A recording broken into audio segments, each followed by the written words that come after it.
Colin and Mildred's American Adventure. It had been the worst 6 weeks of their lives for Colin and his wife Mildred. Throughout that time the two of them had had to put up with living in almost pitch darkness, and on what they could find in the spaces between the dozens and dozens of boxes in the ship's hold.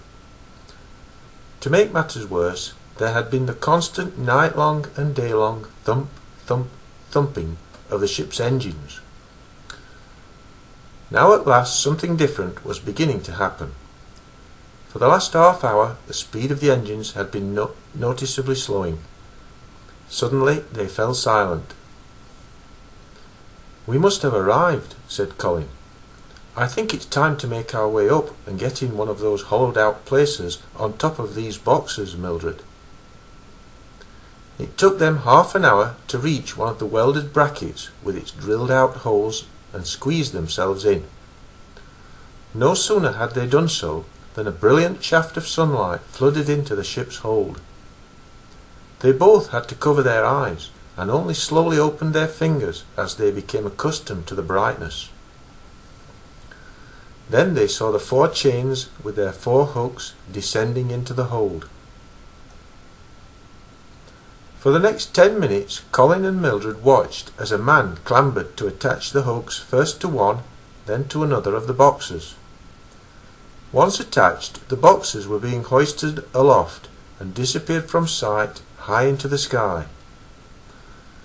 Now it was their turn. Mildred closed her eyes, fearing the man would use the hole they were in to attach a hook. After all this travelling, it would be a dreadful shame if they were to be crushed even before they had succeeded in getting off the ship. Fortunately, the man picked a hole 6 inches away.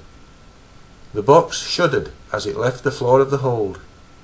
Colin and Mildred clung to each other for dear life as they ascended to a height neither of them had ever been to before. The view was breathtaking. On one side was the ocean they had just crossed. On the other was the quayside with its derricks and warehouses. Less than a minute later they were once more almost at ground level. Almost, because they were actually on top of several other boxes. That is where Colin and Mildred stayed until nightfall.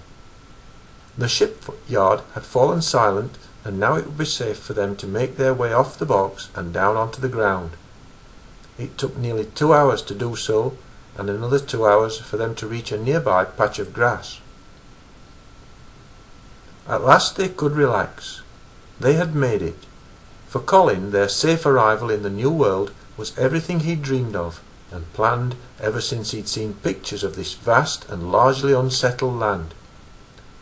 For Mildred, it would be a place to have children, knowing that as they grew, they would have all the space they could wish for to make their own. "Tomorrow," said Colin, as he licked 1 or 2 small greasy stains off the side of his wife's shell, "I shall find out how we will be able to get to Cousin Bertrand's homestead from here." Mildred said nothing. Colin continued, "He will be able to put us up with no difficulty. The vegetable patch he lives on is far too big for him and his young family to manage alone. I shall be able to help Cousin Bertrand, and you will be able to look after our little ones when they come along." Colin stopped licking Mildred's shell. The grease stains were completely gone. "I think we can justly feel proud to be one of the first families of snails to immigrate into the Americas," Colin said with a sigh of contentment. "Don't you agree, Mildred?"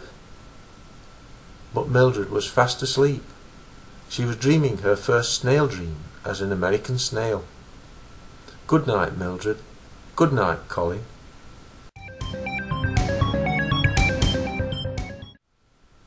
Colin awoke to the welcome feeling of huge blobs of rain thumping against his shell. He poked his head and eye stalks out in the cool morning dampness. How refreshing it felt after having only greasy bilge water to manage with. The air smelled different, the sounds were different, even the soil and the grass weren't like they were in France. By the time Mildred awoke, Colin was well on his way to making his first New World friends. From under her shell she recognized Colin's voice. But who was he talking to? There was only one way to find out. She glanced in her makeup mirror, applied a few quick corrections to her lipstick and mascara, then she in turn poked her optic sensors from underneath her shell. Colin was already engaged in lively conversation with a black beetle, a small group of ants, and a spindly daddy longlegs. Anybody would have thought they'd never ever seen a French escargot before. That was because they hadn't. As soon as Colin noticed Mildred was awake, he decided to wind up the story he had been telling. "Ah, at last! I see my adorable other half is now awake." He gestured towards Mildred. His audience turned their heads towards her. Next, Colin made a start on bringing what sounded to have been an interesting, if somewhat exaggerated, monologue to a fairly abrupt end. "And so, dear friends, that is how we survived our year-long crossing of the Atlantic Ocean." He couldn't resist winking to some of the ants as he whispered a final aside. "I'll tell you how our ship was almost crushed by pack ice another time." Then Colin waited as Mildred slowly came over to him. Some of the ants obligingly moved aside to let her pass. "Year-long crossing? Pack ice?" Mildred was thinking as she slithered. She decided that they were questions best taken up with Colin later. "May I introduce to you, dear friends, my new and beautiful wife, Mildred." Mildred blushed as she took her place beside her beaming husband.